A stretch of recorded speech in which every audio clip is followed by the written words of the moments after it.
belt squat.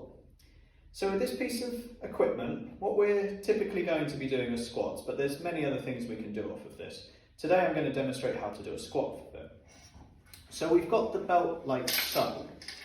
From here, this is what we typically have found is like the easiest way to kind of get into the machine is just clip like so. So it depends on the height of the individual. I'm not particularly tall. If someone is quite tall, then maybe the top link is going to suit them to still encourage a large range of motion, full depth ideally, before hitting the floor.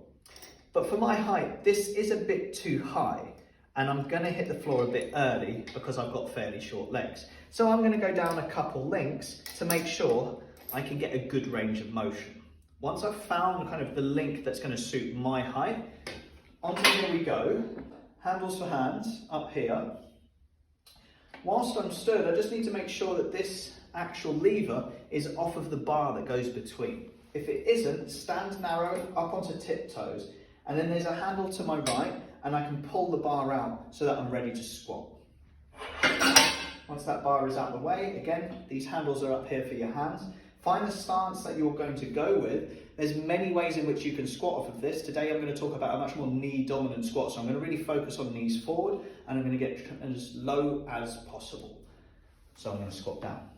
So I am able to hit full range of motion where I've put the carabiner on the chain. So my hands are up here supporting.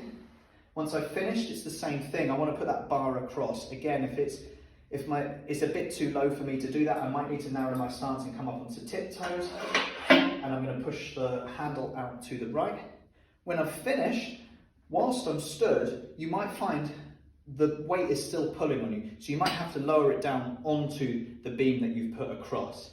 Now, when you're resting in between sets, you don't really want to rest in this kind of quarter squat position or stood with weight going through you. So what I would suggest is you actually undo that carabiner in between, like so.